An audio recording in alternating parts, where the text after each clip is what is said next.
श्री शिवाय नमस्तुभ्यम। स्वागत है आपका शिव पुराण श्री रुद्र संहिता तृतीय खंड चौथे अध्याय में देवी जगदम्बा के दिव्य स्वरूप का दर्शन। ब्रह्मा जी बोले, हे नारद, देवताओं के द्वारा की गई स्तुति से प्रसन्न होकर दुखों का नाश करने वाली जगदम्बा देवी दुर्गा उनके सामने प्रकट हो गई। वे अपने दिव्य रत्न जड़ित रथ पर बैठी हुई थी। उनका मुख करोड़ों सूर्य के तेज के समान चमक रहा था। उनका गौरव वर्ण दूध के समान उज्जवल था। उनका रूप अतुल्य था। रूप में उनकी तुलना किसी से नहीं की जा सकती थी। वे सभी गुणों से युक्त थी। दुष्टों का संहार करने के कारण वे ही चंडी कहलाती है। वे अपने भक्तों के सभी दुखों और पीड़ाओं का निवारण करती है। देवी जगदम्बा पूरे संसार की माता है। वे ही प्रलय काल में समस्त दुष्टों को उनके बंधु बांधवों सहित घोर निंद्रा में सुला देती है। वही देवी उमा इस संसार का उद्धार करती है। उनके मुखमंडल का तेज अद्भुत है। इस तेज के कारण उनकी ओर देख पाना भी संभव नहीं है। तब उनके अमृत दर्शन की इच्छा लेकर श्री हरि सहित सभी ने स्तुति की। तब उनके अमृतमय स्वरूप को देखा।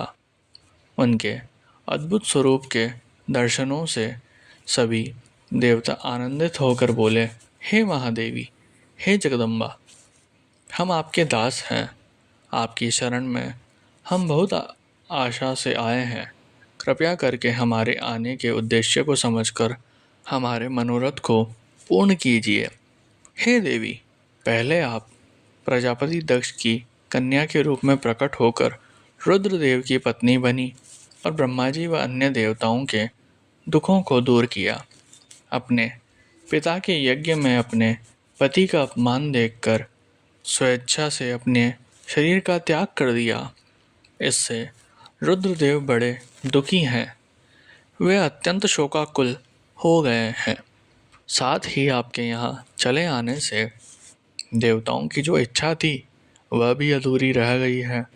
इसलिए हे जगदम्बिके, आप पृथ्वी लोक पर पुनः अवतार लेकर रुद्रदेव को पति रूप में पाइए, ताकि इस लोक का कल्याण हो सके और संत कुमार मुनि का कथन भी पूर्ण हो सके।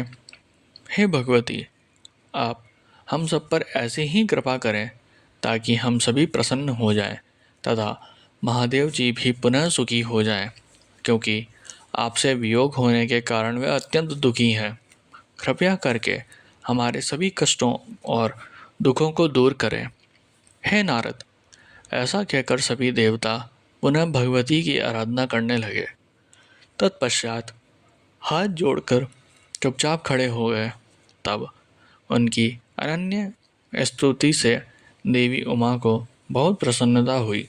तब देवी शिवजी का स्मरण करते हुए बोली, हे हरे, हे ब्रह्मा जी तथा समस्त देवताओं और ऋषि मुनियों, मैं तुम्हारी आराधना से बहुत प्रसन्न हूँ। अब तुम सभी अपने अपने निवास स्थान पर जाओ और सुखपूर्वक वहाँ पर निवास करो। मैं निश्चय ही अवतार लेकर हिमालय मैना की पुत्री के रूप में प्रकट होंगी, क्योंकि मैं अच्छे से जानती हूँ कि जब से मैंने दक्ष के यज्ञ की अग्नि में अपना शरीर त्यागा है, तब से मेरे पति त्रिलोकी नाथ महादेव जी भी निरंतर कालाग्नि में जल रहे हैं। उन्हें हर समय मेरी ही चिंता रहती है। वे हर समय यही सोचते हैं कि उनके क्रोध के कारण ही मैं उनका अपमान देखकर वापस नहीं आई और मैंने वहीं अपना शरीर त्याग दिया। यही कारण है कि उन्होंने अलौकिक वेश धारण कर लिया है और सदैव योग में ही लीन रहते हैं। अपनी प्राण प्रिया का वियोग वह सहन नहीं कर सके हैं। इसलिए उनकी भी यही इच्छा है कि मैं पुनः पृथ्वी पर अवतीर्ण हो जाऊं, ताकि हमारा मिलन पुनः संभव हो सके। महादेव जी की इच्छा मेरे लिए सदैव सर्वोपरि है। अतः मैं अवश्य ही हिमालय मैना की पुत्री के रूप में अवतार लूँगी। इस प्रकार देवताओं को बहुत आश्वासन देकर देवी जगदम्बा वहाँ से अंतर्ध्यान हो गई। तत्पश्चात श्रीहरि व अन्य देवताओं का मन प्रसन्नता और हर्ष से खिल उठा। वे उस स्थान को जहाँ देवी ने दर्शन दिए थे अनेकों बार नमस्कार कर अपने अपने धाम को चले गए।